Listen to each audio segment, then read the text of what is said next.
तो ये हमारे वाले भी जो है इनको भी ज़्यादा पता नहीं है, इनको अभी ये सब ज़्यादा पता चल जाएगा तो फिर वो अपने तरीके से स्ट्रेटजी बदलेंगे, लेकिन पता होता चलना नहीं है। राइट विंग को ज़्यादा पढ़े लिखे मिलते नहीं है, वो इसी तरह की परेशानी नहीं रहेंगे। तो ये चीज़ें हमारे यहाँ भी रही हैं। तो मुस्लिम्स के अंदर के राइट विंग को भी उनसे भी इंगेज करके उनको भी रेजिस्ट करना होगा अगर ओवरऑल कम्युनलिज्म के फाइट को, अदरवाइज सॉलिडरिटी नहीं बनेगी। देखिए हिंदुत्व या न्यू हिंदुत्व को ग्लोबलाइज्ड नेटवर्क बना चुकी है।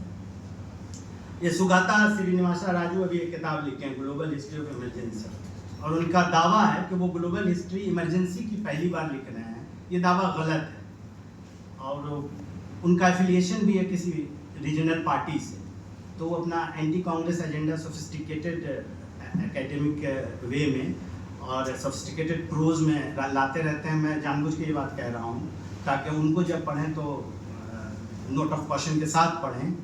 कभी कभी उनसे बहस कर लेता हूँ मैं। तो ये ग्लोबल नेटवर्क जो हिंदुत्व का है, इसको सबसे पहले एंडरसन ने डिस्कवर किया। अब तो मोटी किताब की शक्ल में आ गई है, वरना स्मगलर्स ऑफ ट्रुथ करके उन्होंने ऐसे लिखा था मॉडर्न नेशन स्टडीज में, कैम्ब्रिज का जो जर्नल में। और स्मगलर्स ऑफ ट्रुथ आरएसएस ने खुद को कहा था जब वो ग्लोबल रेजिस्टेंस खड़ा कर रहे थे उस इमरजेंसी के खिलाफ।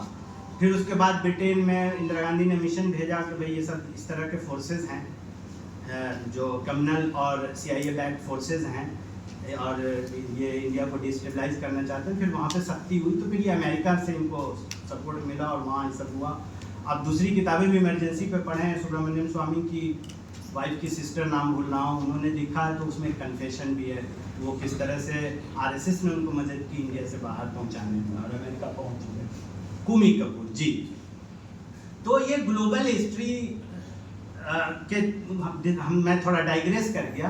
तो ग्लोबलाइज्ड नेटवर्क अगर हिंदुत्व या न्यू हिंदुत्व या कोई भी इंटरनेशनल कहीं का भी फासिस्ट पावर अगर या उस तरह की पावर अगर कर रही है तो उनके खिलाफ रेजिस्टेंस भी तो ग्लोबलाइज्ड नेटवर्क उसके लिए भी तैयार करना होगा, उसके लिए भी सॉलिडरिटी तैयार करनी होगी और उसमें इन तमाम चीज़ों से खुद को बेखबर रखना या बाखबर हैं डिसऑनेस्टली इसको छुपा देना कि नहीं इस वाले चीज़ में नहीं पढ़ना है, तो ये नहीं चलेगा। अपना अशोक पांडे, आशुतोष, रवीश कुमार, हर्षमंदर, योगेंद्र यादव, ये सब तो हिंदू फाशिज्म पे बोल ही रहे, हिंदू कम्युनल सेपरेटिज्म पे या उनके राइट विंग पर। तो मुस्लिम राइट विंग के खिलाफ भी चंद मुस्लिम तो खड़े हों बोलने के लिए। तो ये होना चाहिए। अब हम थोड़ा फास्ट फॉरवर्ड कर रहे हैं, शायद ज़्यादा वक्त ले लिया तो माफ़ कीजिएगा, बता दीजिएगा, मैं कंक्लूड कर दूंगा क्विकली। हमारी आदत 1 घंटे की क्लास लेने की, उससे कम में मैं नर्वस हो जाता हूँ। तो अच्छा, शुक्रिया। तो अब हम फास्ट फॉरवर्ड करते हैं 1977 और 1980 की दहाई। यहाँ पर भी हमको एक क्लैरिटी की ज़रूरत है। देखिए, मैं किसी पॉलिटिकल पार्टी का पार्टिजान नहीं हूँ और यह हमारी तहरीरों से बहुत वाज़ेह होगा, कांग्रेस के खिलाफ भी हम लिख लेते हैं, लेकिन तब भी मैं ये बात कह रहा हूँ और इसलिए मैं आप लोगों का ख़ास तवज्जो चाहता हूँ। देखिए, ये जितनी सेकुलर पार्टियाँ, नॉन कांग्रेस सेकुलर पार्टियाँ, इन्होंने बहुत प्रॉब्लम किया है और इस प्रॉब्लम को डायग्नोसिस के नज़रिए से देखा जाना चाहिए कि जब अलायंस पॉलिटिक्स हुआ, ये एंटी कांग्रेसिज्म, इनका जो ब्लाइंड एंटी कांग्रेसिज्म रहा, इसने बहुत प्रॉब्लम किया और इसलिए इमरजेंसी की हिस्ट्री को भी डिफरेंटली देखा जाए। एंडरसन को तो ज़रूर पढ़िए, नहीं तो ये भटकाते रहेंगे लोग, क्योंकि सिर्फ वही लोग नहीं भटका रहे हैं जो अभी सबका सत्ता अपने में ले ली है। अभी मैं इधर उधर घूम रहा था, कई मंत्री मुझे पता ही नहीं था, अब भी हैं बेचारे, बाहयात हैं, अलाइव एंड किकिंग है। तो उधर नाम देखा तो देखा अच्छा वो भी अभी भी मंत्री हैं। तो अभी तो इस तरह से मंत्रालय चल रहा है। तो ये अलायंस पॉलिटिक्स पे सवाल वो होकर बीच बीच में इंटरमीडिएटली वो आए हैं। आप ये गौर करेंगे कि एजुकेशन का पोर्टफोलियो कौन लिया? हाँ, ये उन लोगों ने लिया। एजुकेशन से मतलब ही नहीं था, हर रीजनल पार्टी रेल के चक्कर में पड़ गई। मतलब ये कि इनको प्रॉब्लम है ही नहीं। इसीलिए मैं कम्युनलिज्म और सेकुलरिज्म की बात नहीं करता हूँ, मैं कम्युनलाइजेशन और सेकुलराइजेशन की बात करता हूँ। यानी उस नाउन को ना लीजिए, प्रोसेस को लीजिए।